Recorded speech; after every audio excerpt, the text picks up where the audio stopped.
Alliance অসমীয়াত alliance এই শব্দটোৰ অৰ্থ হ'ব মিত্ৰতা বা সন্ধি অৰ্থাৎ গোট দেশ আদিৰ মাজত একেলগে কাম কৰিবলৈ আৰু ইজনে সিজনক সমৰ্থন কৰিবলৈ হোৱা চুক্তি অহা দুটা বাইকৰ সহায়ত আৰু বেছি ভালকৈ বুজি লওঁ The two countries formed an alliance to protect their borders.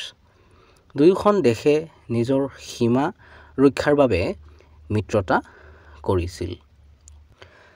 The two parties entered into a defensive alliance with each other to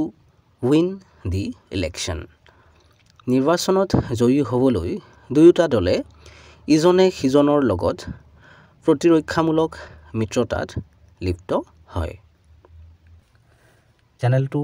subscribe কৰি ল'বা কাৰণ এনে ধৰণৰ ভিডিঅ'বোৰ ইয়াতে পাই থাকিবা